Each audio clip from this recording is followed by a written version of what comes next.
Hello, I'm Dr. Ravina. Welcome to my YouTube channel. If you're here, thank you for being here. I know how difficult it can be when you're starting university for the first time, when you're leaving home, perhaps moving to a new city, meeting new people that you've never met before. It can all be completely daunting. So I've put together a series of videos for you to help guide you through your first year of medical school. If you click the link below, there is a link to an ebook, which is where you can read all the tips and tricks to guide you through every facet of medical school, whether it be what to make, how to manage your finances, useful medical apps that you can use, how to improve your memory, working out what kind of learner you are. There's a whole host of different things that you can go through that can hopefully help you succeed in medical school. So the first thing that I would say everyone should bring with them for their first year of medical school is, you guessed it, it's a stethoscope. So here is my stethoscope.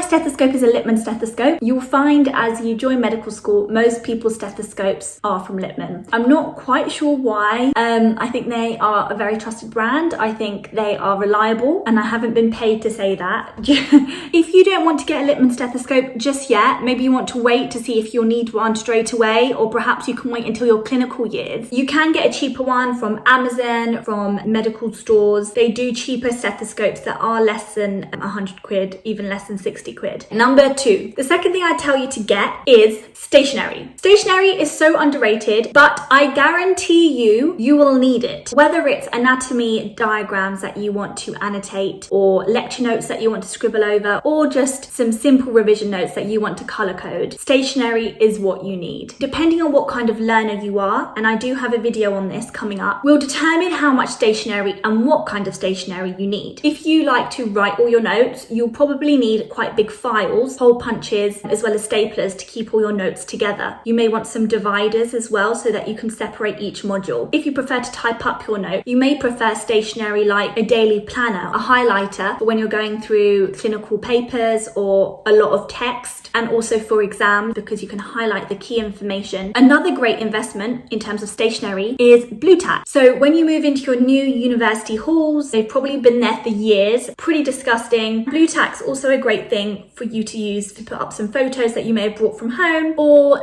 some posters that you may have brought from Freshers Fair. Number three. What you definitely need to bring to university is something to write on. It could just be a notebook. However, I would suggest, now that we're in the 21st century and all millennials, you'll definitely need a laptop or some kind of iPad, just so that you can document your notes really quickly when you're in the lecture, so that you can keep all your notes in one place so that everything's organized. Putting all your notes on a laptop, on a Google Drive, for example, or on the cloud, means that you can access your notes wherever you are, whenever you want. So if you want to go do some revision in a coffee shop, or if you want to do it in the library as opposed to in your halls, you can, and because everything's in one place and you don't have to worry about lugging big folders of notes with you. So if, heaven forbid, your laptop were to get stolen, you know that you haven't lost a whole year's worth of notes, which are so invaluable. Now, the type of laptop you get depends on what kind of person you are, the way you like to learn, what other hobbies you have, if you like to make videos in your spare time, if you quite like gaming. There's different types of tablets or laptops that you would prefer, and I can do a separate video on this if you would like. I invested in an Apple laptop whilst I was at university, mainly because Apple did a student discount, and a lot of people at university used Apple Macs because they were really lightweight, they had good storage, and I quite liked the user interface. Also, I found it integrated really well with my other devices, or I could also access my medical notes via my phone, and I quite liked the fact that everything was integrated. However, that's a personal choice, and in the link below, I've got a table comparing lots of different tablets, laptops, with their advantages and disadvantages, as well as the prices that they are. On the topic of laptops, if you are taking a laptop, check that your halls of residence or your flat has an Ethernet cable. Not all of them do, and if you don't have one, your Wi-Fi connection can be quite slow. A lot of the old school halls, flats, don't have wireless Wi-Fi. You will have to manually connect your laptop via an Ethernet cable so that you have a strong Wi-Fi connection. Number four, a dictaphone. This isn't the most essential thing. However, if you're an auditory learner, which is someone who learns better through hearing, then this would be of great use to you. You also have this function on your phone.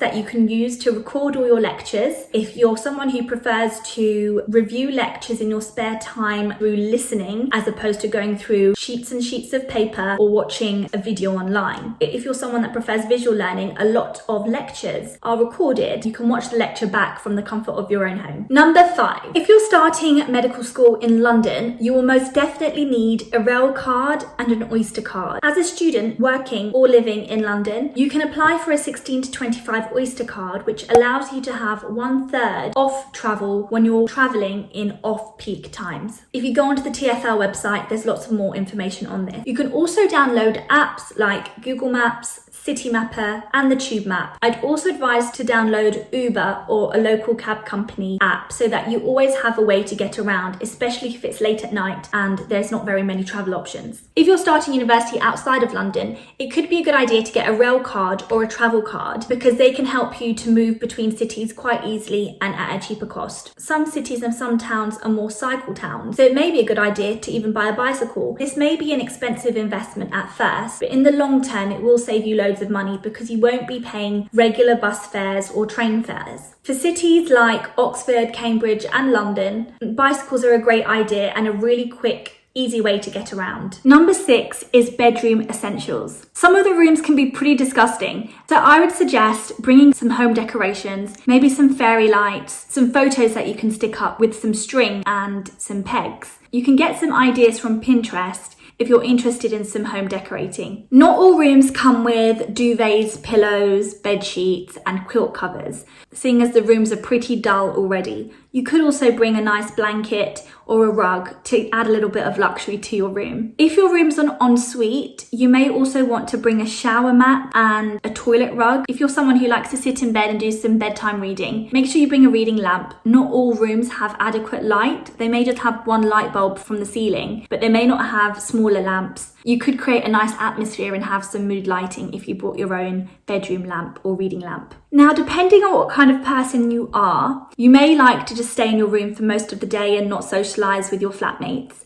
If you are one of those people, a great thing to buy would be a mini fridge. This way you can have a fridge in your room packed with some food, a few drinks, and it means that you don't always have to leave your room to go to the kitchen if you don't quite feel like socialising or making conversation with your flatmates. I know even if you're the most social person, there's always times when you can't be bothered to make conversation, and having a mini fridge can definitely save you sometimes. Number 7 is kitchen essentials. Definitely need knife and fork, some plates, a mug, maybe a flask if you like to have your coffee on the go. If you like to do a lot of cooking, then you may want to bring your own saucepans and some baking equipment. On move-in day, ask whoever's dropping you off to see if they can go to the local supermarket with you so that you can pick up some groceries and something for dinner. And this means that you don't have to carry a whole load of heavy shopping bags down the street just to get some dinner for the night. Number 8, party props. If you're someone who likes to socialise and quite extroverted, I would definitely recommend you bring this. Even if you're an introverted person, it's still a great idea to bring some board games, some art and things that you're interested in, because you're bound to find someone else who has a similar passion to you. If you're someone who likes to socialise, it would be a great idea to bring some drinking games, maybe some playing cards. You're bound to have some fancy dress nights, so pack some fancy dress outfits if you have any at home. Number 9, one thing I could not live without during my first year of medical school was my flask.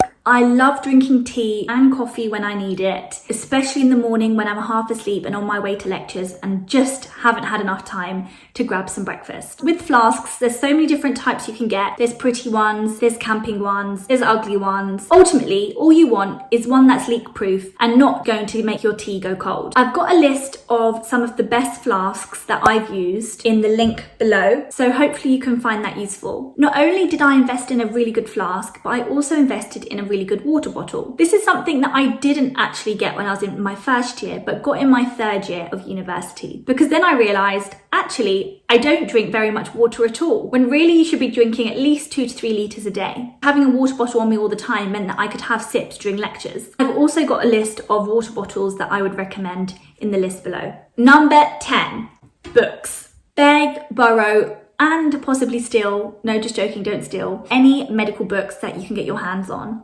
friends or family members or cousins that are doctors who don't need their textbooks anymore. Get a hold of them. I would never suggest for you to buy any textbooks before you start medical school because I don't think they're a great investment, especially when you have such a great library on campus, which is equipped with so many different types of books that you may need depending on which module you're studying at the time. If your university doesn't have a particular book that you want, you can also sign up for the BMA, who provide a free library service where you request a book and they post it to you for free. In terms of other books, Oxford Medical Dictionary, which is super useful when you have no idea what some words mean and Wikipedia isn't quite helping. But generally I would say try to avoid buying books. Some of the textbooks can be more than £50 and they can quite quickly go out of date. So those are my top 10 things that I think you should bring with you when you start medical school. Best of luck, and let me know any thoughts you have in the comments below, and feel free to contact me if you have any questions at all. Until next time, bye!